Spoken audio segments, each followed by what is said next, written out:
Good budgeting is fundamental to capacity for any organization, especially a city, any type of government organization. We have a really good program this morning, the city's new zero-based budget process and its effect on city projects. And that, of course, will be led by our city manager, Gabe Engeland. Let me start by introducing our city manager. Gabe, we are delighted to have you with us this morning. Thanks very much. Please join me in welcoming Gabe. Gabe, welcome. First of all, we'll start with a presentation from Gabe, it is an excellent presentation. It'll engender some questions, I'm sure. And then what we'll do is about 9:15, we'll move to Q&A. And then normally we will finish about 9:29. So I'll ask everybody to make sure they're muted. And now, Gabe, welcome, over to you. Thank you for joining us. Thank you, Robin. Happy to be here. I'm going to share my screen. There we go. So this was a fun presentation for me to put together. The topic, I like talking about budget in general. Anyone who spent time with me, that's usually top of mind. But the topic on how the zero-based budget process would impact Los Altos programs, when I was putting it together, I was trying to think of the best way to present that and show the impact it would have. So what I did is I went back and I started looking at presentations on budget I've given in the past 2 years to different community groups, to council, to the Finance Commission. And I want to start out there. And I'll say one of the reasons it was fun is it also showed when we're seeing where Los Altos is at different times in the past 2 years in the budget, you're also seeing kind of where my mind is at when we look back through that. And I think that's probably most well represented by my first slide. So this was from a presentation I gave to Rotary. And I was talking about how during the interview process and when I had started, I had done an analysis of the budget. I'd looked through the ACFRs, I'd looked at where we were at, and I had a really good plan to implement to create a balanced budget, create a budget that could meet the expectations of the community. And that a little while after I started, this Mike Tyson quote just kept coming in my head, that most of the plans I had were immediately out the window, as we didn't have the ability with our financial systems to understand the budget or to effectively make operational change at the level we wanted to. We had to go from what we thought were going to be individual line by line reviews to fund to the entire budget, and everything we had from shorter long-term planning was strictly out the window. This is from a presentation we gave at a LAR town hall. You can see on most of the slides, I'll mark where they were at, and we were talking about the budget process that we have here and how we didn't have alignment, and we were working hard but maybe not in an efficient way. And the picture I used to represent that was two guys trying to get a truck stuck in the mud out by standing in the truck bed and pushing on the back of the truck. Obviously that's not going to work. The 4 areas that we look at how we're budgeting that made it difficult, and I broke these down at a meeting I had right here in June. June of 22, we would budget for a project, but we wouldn't implement it. So First Street Streetscape project was the poster child for that, where we had budgeted for it every year, other than about a $7,000 expense. We didn't do anything with it, and we just carried these funds forward every year. Another thing we did we would budget funds but not have a project. So the Civic Center project had at this point become a catch-all. We're carrying funding forward every year, but there was no Civic Center improvements planned or in place. And over the years, we spent $24,000. Continuous funding, but no project or implementation, the combination of the both. This was one of my favorites, where we're continually funding things, but we have no project.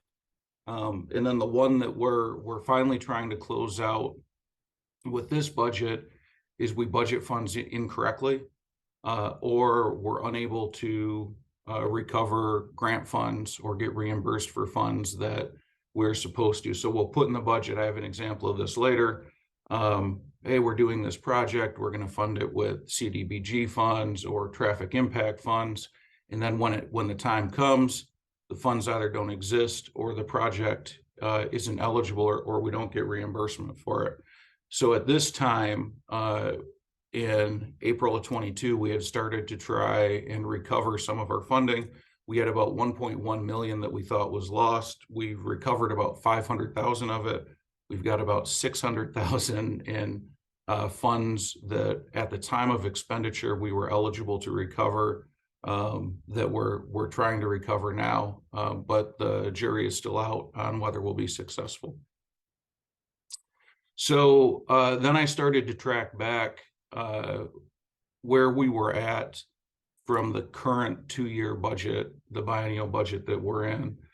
And I started pulling again presentations. So this was from our council retreat in December of 21. And so we're starting to show the community, hey, we've got some issues with the current budget, not only in-year unfunded obligations of 2 million, but our projected obligations when we go out. This is where you start seeing a structural deficit emerge, where your long-term revenues aren't matching your long-term planned expenditures. From there, we went to a city council presentation in June, and we're starting to, now you can see, starting to get our hands around the problem, right? We've identified at this point 2.6 million in unbudgeted ongoing costs, and we've drawn down our general fund reserve at this point to 15.6%.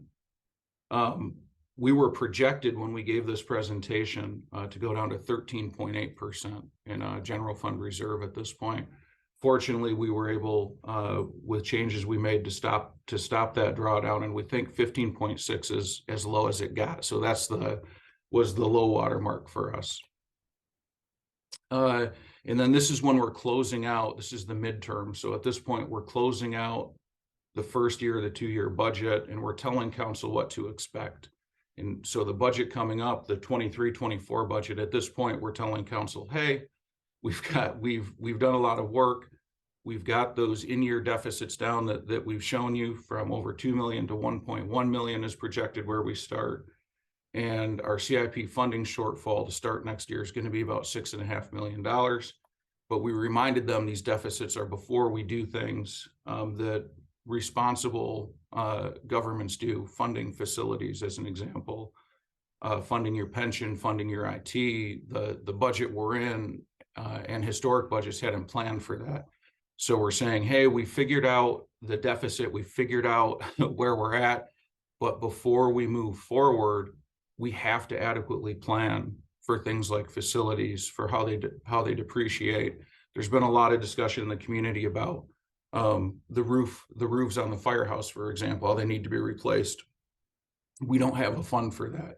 Typically, governments will plan for replacement of aging facilities by funding depreciation. We hadn't done that. So this goes back to my Rotary presentation. And I was saying it seems like a lot of our budgets leave out the things we should plan for. So Tolkien is always saying, hey, if you live next to a dragon, you should plan for the dragon to do dragon things.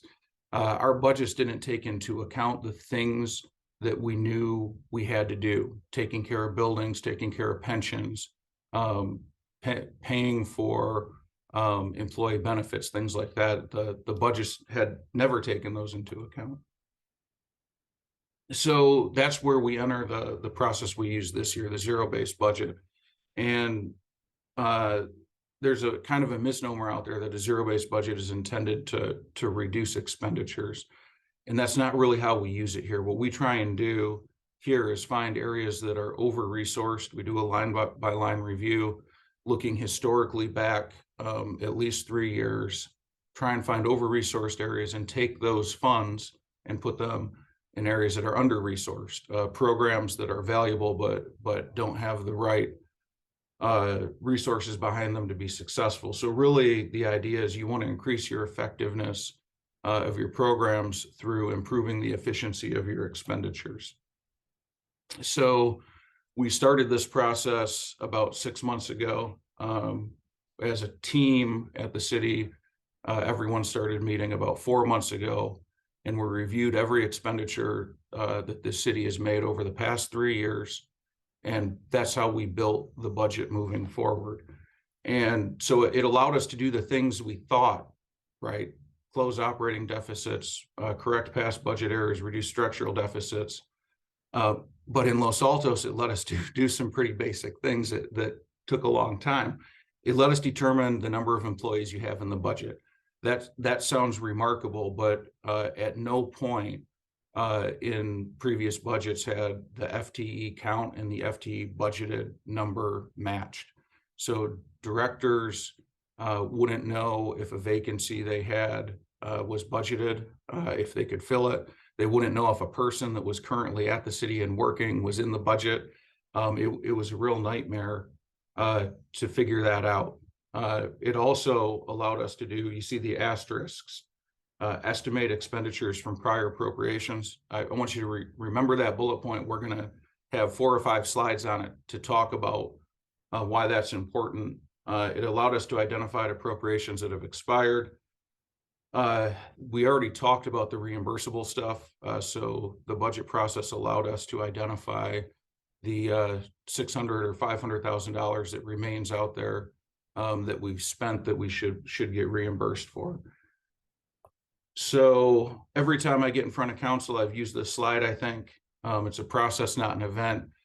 It's going to take multiple budget processes to get us to a healthy, sustainable budget that plans for the needs of the city, that can implement the visions of the council and the council goals. This budget, as we move forward, is good. It's very foundational. It's good, but we'll have to continue to use this process as we move forward. So I was meeting with Councilmember Daley, and I was trying to give an analogy of what it's like to budget here. And so I want a volunteer, it can be anyone, to go grocery shopping with me, and I'm going to see if this analogy works. So I don't know, Robin, if you want to pick someone, or if someone wants to raise their hand, it should take 2 minutes of your time. I'll pick Gary Hedden. Then Gary, you can do a commercial at the end. It'll be quid pro quo. Gosh, thanks, Robin. All right, Gary, you ready? I'm ready. Okay, so we're going to go grocery shopping together. We're going to go off to Lucky's. We're going to, here are the rules that you have. You have to shop for a family of 4.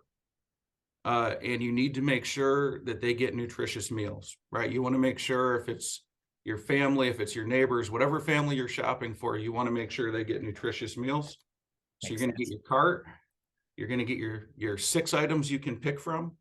You can pick an item more than once, or you can pick 4 individual items. That is up to you.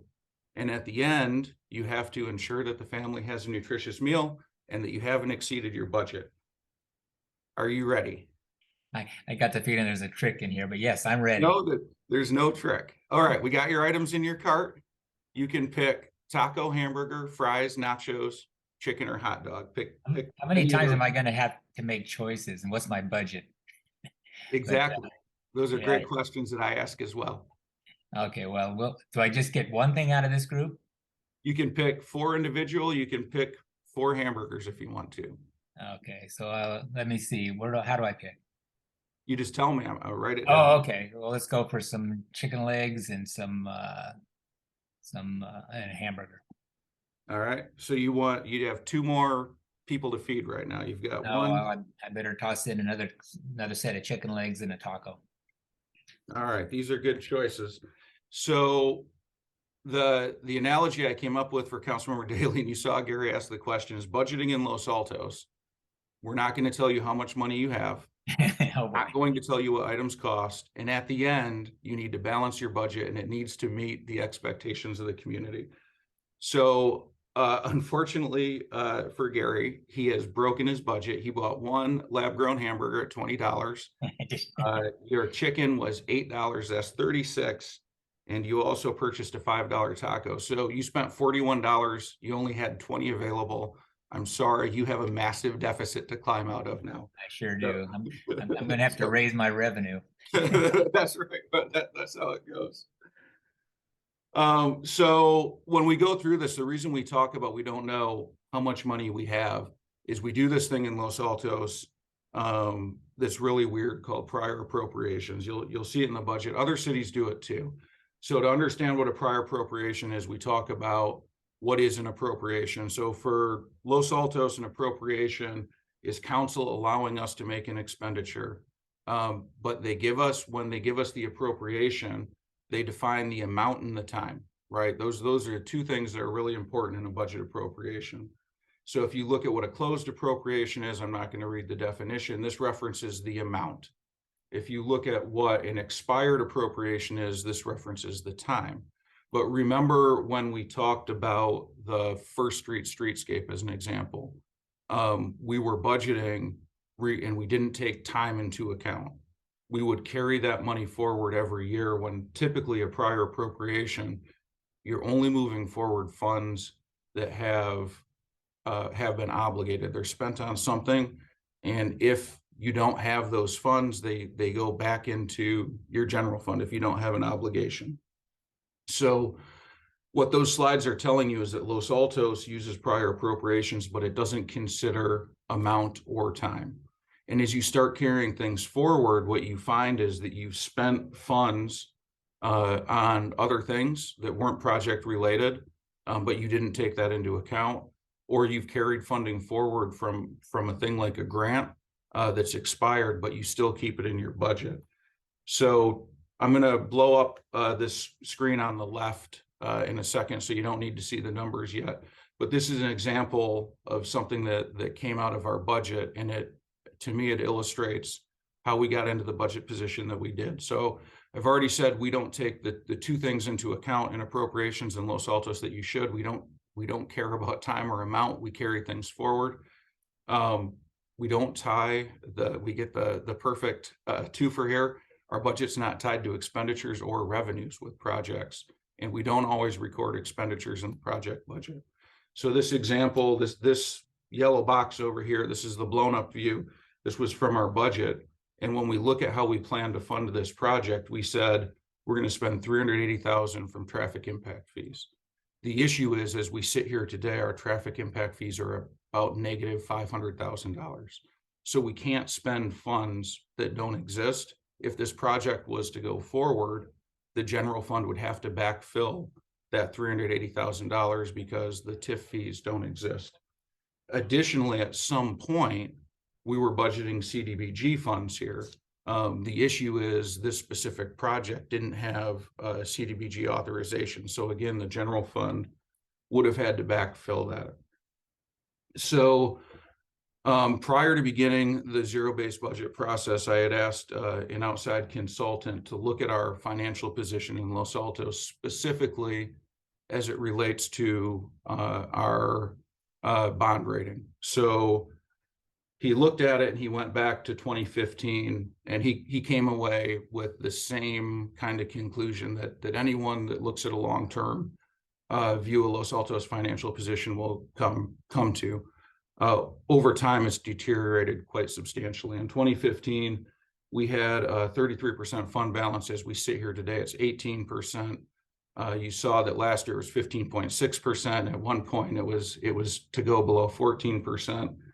But the thing that makes that difficult for Los Altos is governments will have higher or lower reserves at any given time, but we depleted our fund balance at a time when similar peer cities were growing their fund balance. We were in robust economic times. This was a good economy up here, and other governments during the same time frame were able to increase their fund balance at this time. So if crises happened, we would have something to rely on. And Los Altos went the opposite way. And so this is a little blurry, available fund balance. I apologize for that. But what this is showing is when we look at what our peer cities used to be and what their fund balance is, you're going to look at 35 to 40%. Our fund balance at 18% as we sit here today is much closer to a triple B rated city.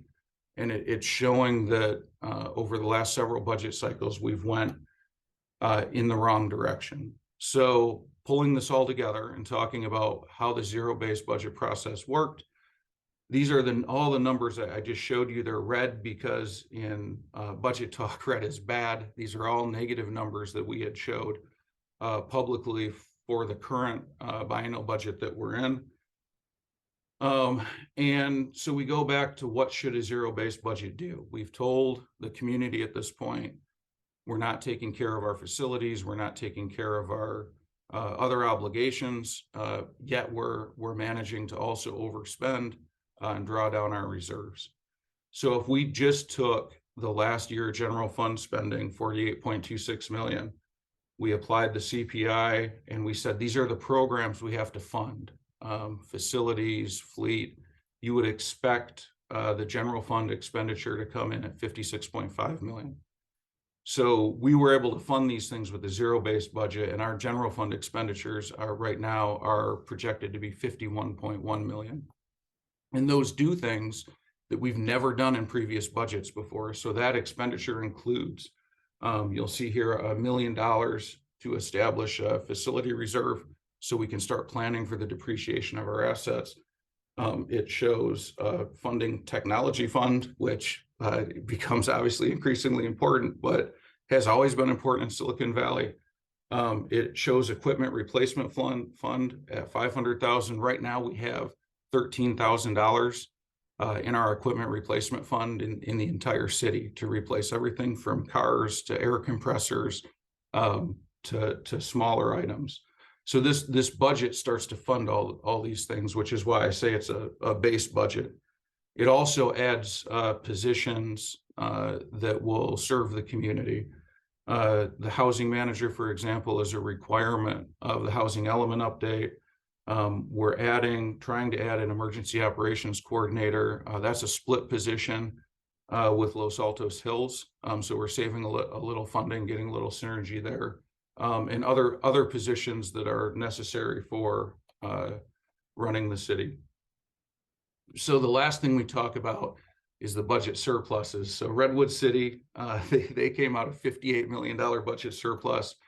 We look at our neighbors in Palo Alto, their year-end surplus is 40.8 million. And for Los Altos, we also have a surplus. 0.24 million is only $240,000. That's intentionally small. But the idea is we're moving in the right direction. So when we say, how did the zero-based budget process impact Los Altos programs? It allowed us to balance our budget, which is important. We haven't done that in a while. It allowed us to reduce structural deficits. I won't read all of these. But for me, this is the most telling slide when we say, what did it allow us to do? So the 23-24 proposed budget has a balanced CIP. It has a surplus on the operating side. It's recovering reimbursables, and it takes our fund balance back to 20%, which is the minimum. And even though that's too low, 20% is our financial policy. So when we look at the impact the zero-based budget program had, it's taken us through what would be the low water mark, balanced it out, and has given us a platform to move forward from. So with that, I've been talking a long time. I am happy to take questions. I'm going to stop my screen share here, and I will turn it back over to Robin. Gabe, absolutely terrific, right? Thank you very much. As I said, right, budgeting is in financial management is all about capacity management, capacity building for a community. So let's see if there are hands raised in terms of questions. Gabe, I'll start a few. Having sat on a handful of finance committees, we shouldn't be surprised that we have less turnout today because a lot of people either don't know or are reluctant to pay attention to this. So my first question is, in a zero-based budgeting environment, what are the assumptions around the dynamics of assessed real estate valuations? Because as Gary points out, right, sometimes we have to find ways to increase revenue. And we all know that there has been a bit of I'll say depression, right, in terms of real estate valuations. How do you think about that real estate valuation assumptions? So in Los Altos, property tax is our biggest revenue source. There's no doubt, but there's different types of property tax, right? There's the valuation that you're talking about, and that's increased by either CPI or by 2%, whatever's lesser. So our revenue side on the valuation, it increased. We increased it by 2%. It's a conservative estimate, but it also came from HDL, who's they're the biggest kind of financial consultant in the state. They work for most cities. That's their estimate. So even though it's conservative, we didn't mess with it. We didn't insert our wisdom over their experience. But we also have a second type of property tax, and that is when a property is sold, it gets reappraised, revalued. And if you've had a longtime resident selling their property, that revaluation increases the property tax. Los Altos historically has received a pretty significant bump from that. And when we talk about the impacts of the slowdown in the economy or the environment, HDL is telling us, and we're seeing an incredible slowdown in these types of property sales. People that may have sold their home, we're projecting in the future will wait and they won't sell it in this budget year. And people who recently purchased a home in California, if you buy a home kind of at the high water mark, and then property values decline, you can also get a reassessed value on that, which will reduce the tax revenue that goes to the city. So we're expecting a 2% increase on one, a dramatic slowdown on the second one I talked about, and probably another increase in reevaluations that will reduce the revenue to the city. Gabe, thanks for that. It's really important, I think, for us to understand that. Now, flip onto the expense side and educate us a bit in terms of, in a zero-based budgeting environment, how does the process plan for surprises, like an increase in CalPERS or maintenance, or it could be legal fees? How does a zero-based budgeting process accommodate those kinds of things? Hopefully it's not legal fees. Yes, I got it. That's a hard one to plan for. So one of the things when you're going through this process, especially for a city that's budgeted the way we have historically, directors and managers are used to having funds available to them that they can move around, right? You can call it a slush fund, you can call it the general fund black hole, you can call it whatever you want, but people become used to that. And as things come up, they say, oh, that's fine, I'm just going to take this money from over here. So what we've done, so we remove that and we say, we're only giving you money that is planned for. And there's two ways we handle surprises. If it's a small amount, we have a contingency fund for the entire city of $250,000. If it's a small amount, we can go into that. But if it's a larger amount, we do what responsible cities should do, and we go to council and we say, hey, we thought that the project was going to cost X, but we uncovered all of these things when we were doing our due diligence, and if you still want to go forward, now the project cost is Y. And we've got examples of that. Most recently, Halsey House came forward. We had given council an estimate, and I forget what it is right now, but we said, hey, if you want us to go forward and mothball it, it's going to cost X. It turned out it was like X plus 190% or something like that. So we went back to council and we said we got it wrong. Previously, what we would have done is simply found one of the slush funds that we had. We would have put it together and proceeded. So we plan for surprises operationally through the contingency that we have built in, but organizationally, larger things, we just go back to council and let them confirm this is still the direction they want to go. And if so, now they know the new cost of doing that. Gabe, thanks. Gary has his hand up. I have more questions, but I'll come back to me in a second. Gary? Thanks, Robin. Good talk. Lots of numbers. And so I couldn't follow everything in real time. I'll have to think about it. But one of the things that every group struggles with, like the school district, for example, is capital improvement funds. it's an easy can to kick down the road, and then you get yourself into a bind. The things that cost 10 million 5 years ago now are 20 million or whatever. So where do I find these numbers? For example, the History Museum has a shake roof. It's been on there 20 plus years now. In the last windstorm, we lost some of the shakes. Is that going to be replaced, and how will I know when that's going to be? Is this information available? So, and instead of talking about a specific, I'll talk about in general, cities should be planning for their assets to depreciate over time and be replaced.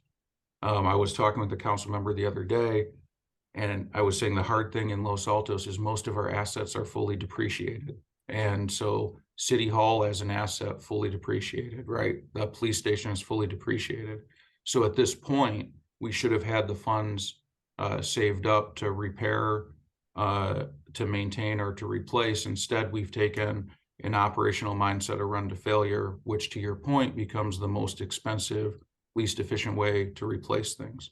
So in the proposed budget, the $1 million we have for facilities replacement, we should be adding every year based on how our assets depreciate. And then when we get to a point where the shake roof on the History Museum needs to be replaced, we say, we've been planning for that. It's a major asset. The History Museum, and one of the main components of that is the roof. We've planned for that through depreciation. Now we can pay for that moving forward. So again, we've historically never done that here.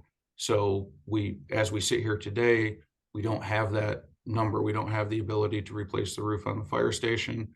We don't have the ability to replace the roof on the History Museum. Okay.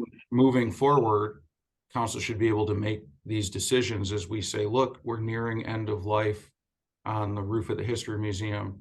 It's going to cost X. In your facilities replacement fund, you have Y. Is that a capital project you'd like to proceed with this year? So a quick follow-up, if I may, Robin. You said there'll be 1 million in the budget this year. Is that committed to be spent on projects, or is some of that going to be going forward to this fund?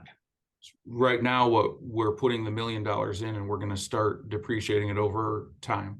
So that $1 million is in addition to any of the maintenance or repair or replacement work we're doing in the budget. So this is to seed the start of the fund. So over time, we have the ability, when the community center, as an example, beautiful new building, I'm assuming at some point that building's going to need a new roof. So we should be planning for that roof now. So when we need it in 18 and a half years, we'll have those funds available. If you can keep your hands off of it in the meantime. Yeah, fair. Gary, thanks for that. Marie, you have your hand up, and then I'll go back to my questions. Thanks. Well, Robin, if you want to go with your questions first, that's fine with me. I can go either way. Okay, I'll zip through some more of my questions. So the process of zero-based budgeting is foreign to many employees, and I suspect the council. Two-part question. One, what kind of training did you do? And then in other organizations where you've been, Gabe, what's the ongoing engagement? You know, you can even tell by the turnout today, a lot of people, it's either too difficult, they don't want to spend the time, you know, they think somebody else is going to take care of it. And as you've pointed out, we can't take that role. So tell us about the training and then ongoing engagement. Well, the training, I mean, to your second point first, I think how you engage people on this topic is difficult because people are naturally averse to finance or budget conversations, particularly when you're trying to talk about the difference between enterprise funds and government funds. There's different accounting rules, and you're talking about in-year and future years.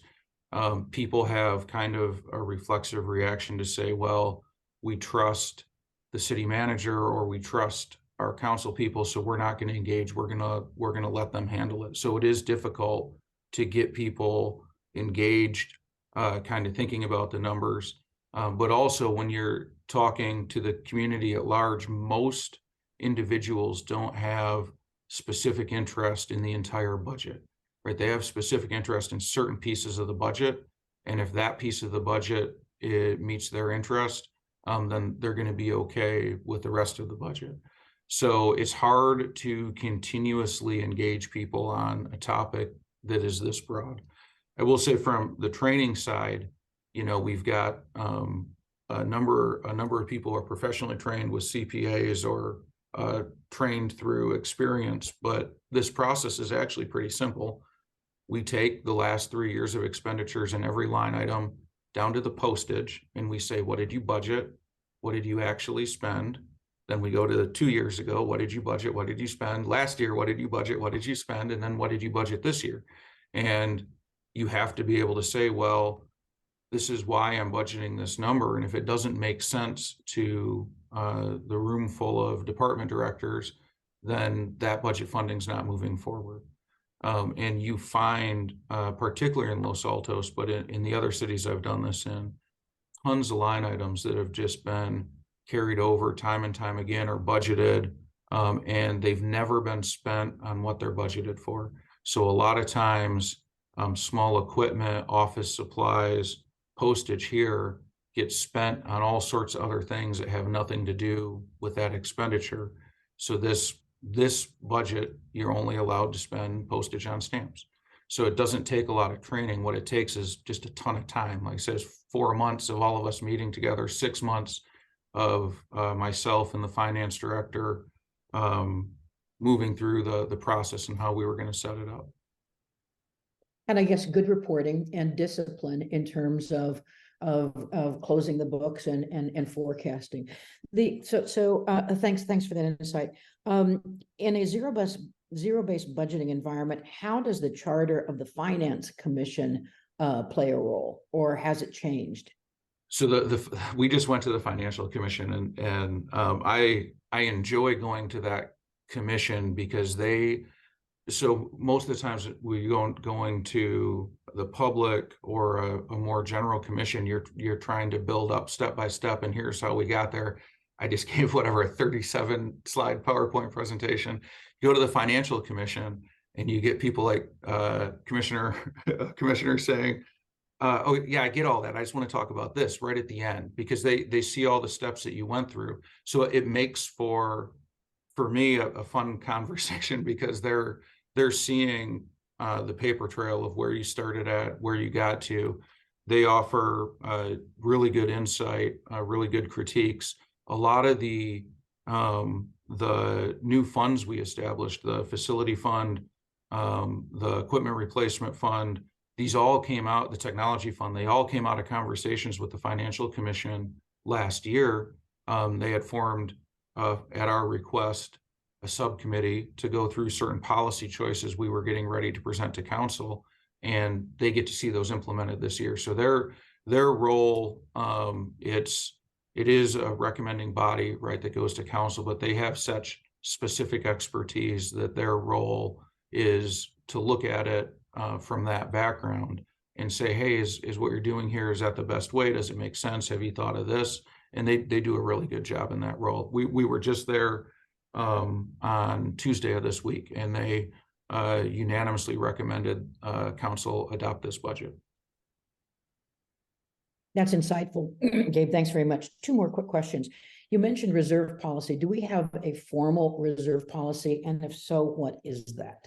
So we do have a formal reserve policy, and it sets the minimum reserve for the general fund at 20%. We just made some changes to it.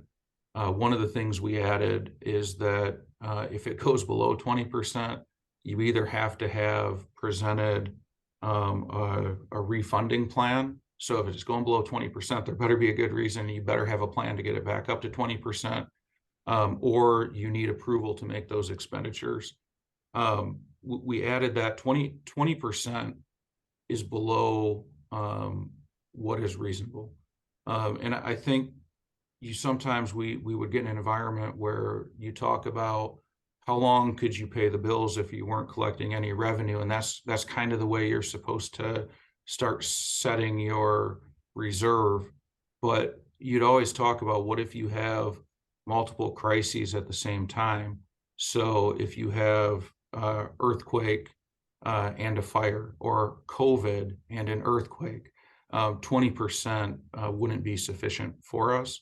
And we really should be coming up with a plan to increase it to what our peer cities look like, that 30, 35, or even 40% rate. The issue is it took us, 8 years to take it from 33% to 15.6%. So it's going to take long-term dedication and chipping away at it year over year to get it to where we need it to be. I'm personally embarrassed by two things. Number one, I should have known the 20%. I should have known there was a policy there. And I'm as a resident community member, I'm embarrassed that peer cities have done such a good job in terms of managing and strategically planning from the reserve standpoint. Now, this is sort of a petri dish kind of question. Excuse me. So as it relates to zero-based budgeting, what are the learnings from the proposed sewer rates, right? I don't want to debate sewer rates, but what we know that there is capital that was required there. So educate us in terms of that as an example as it relates to zero-based budgeting. Well, the sewer rates. Here's what I found from Experian.com. Zero-based budgeting is a every dollar is accounted. Experience. Stop, Siri. It's a good source, no worries. So sewer rates and how it was done here kind of perfectly encapsulate what we're talking about. So you do, when you run a utility, you go through it's called a 218 process. It's a protest vote, and you do that every 5 years, and it's set to identify the capital and operational needs that you'll have over the next 5 years. You tie your rates to that. We call it an engineer's report because it's calculated, right? You put all your inputs in, and out comes the rate you need. So we did that this year. We also did that 5 years ago. And what we decided at the time, right or wrong, was that instead of raising the sewer rates 5 years ago enough to maintain both our fund balance reserve and pay for capital, we decided that we would pay for sewer capital infrastructure needs out of fund balance. So we drew our fund balance down rapidly. And now that can be okay unless your debt service increases, which happened, unless your capital expenditures increase, which happened, right? So we had a plan to draw down our fund balance reserves, and quite frankly, it was too low, but it was easier than raising the rates to the appropriate amount. So now we're faced with, in this 218 process, we don't have enough financial reserves, and we don't have enough in revenue to pay for the infrastructure that we're obligated to pay as part of the joint wastewater operation with the 4 other entities that we operate that with. So we could have raised the rates appropriately last time and not burn through reserves. Instead, we said, we'll worry about this later. And so now you get a sewer rate estimate that's higher. And depending on how you look at it, the rate's either too high now, or maybe it was too low then, right? But the reality is we chose a plan that we knew would cause trouble down the road. Now we're down the road. So we found the trouble that we planned for. Excellent example, Gabe. Thanks for that. Marie, let's go to you for last question. I'm going to watch and see if there's anybody else that has a question. Marie? Okay. I actually have 2 questions. But if we only get to one, that's fine. How are you proposing budgeting for infrastructure costs associated with the housing element, assuming it gets approved at some point? Because what it calls for is about a 20% increase in the number of households that would be served in Los Altos. So, and is it? Go ahead. Sorry. Well, and is it different under zero-based budgeting versus what we've been doing, or not? Well, so we look at I'm going to answer this with another example, but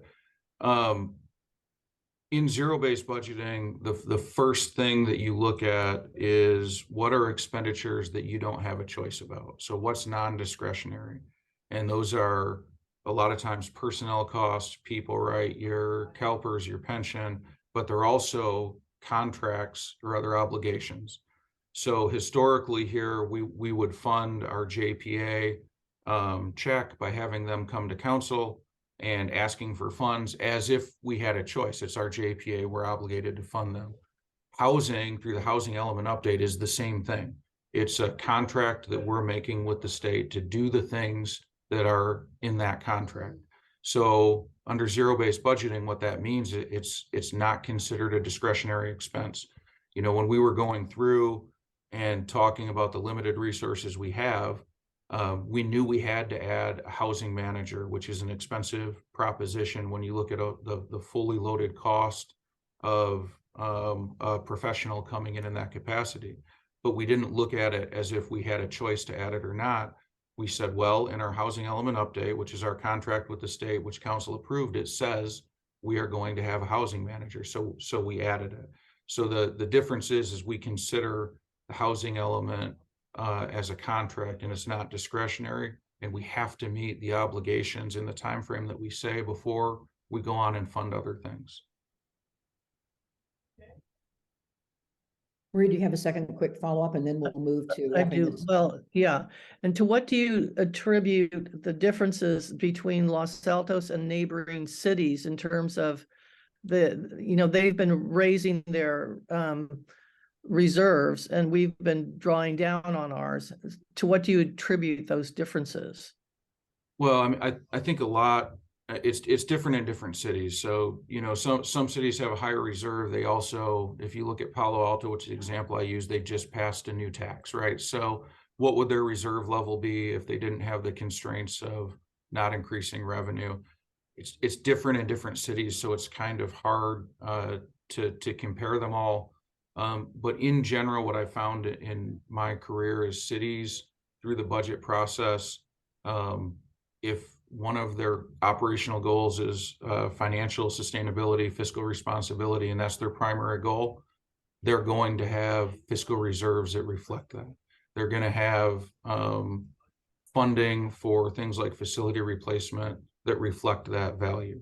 So over time, we've been drawing down on what was a healthy reserve, but I don't think that's a reflection of where we want to go, which is why I'm openly talking about, hey, we need to increase our fiscal reserves, right, our financial reserves, and financial responsibility is one of the goals of this council, which is why I felt confident going through a zero-based budget process and putting things like $1 million into a fund for facility replacement. It's a lot of money for our city, but I believe that's the direction that this council wants to go. The good news is we all get to find out. I think it goes next Tuesday. So we're going to have this conversation in public, and council will get to look at the draft budget and determine if it meets their goals, if it meets their vision or not.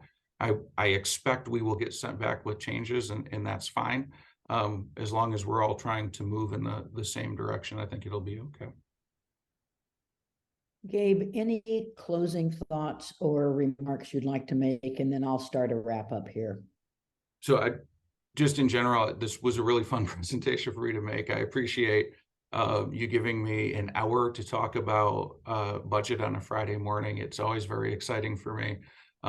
But looking at where we've come from in the current biennial budget and the foundation we have and where we want to move to, I get really excited about the future for Los Altos, budget-wise, financial-wise, but also finally starting to pay attention to things like the roof on the History Museum. These are all things that moving through kind of a responsible budget process that we can plan for.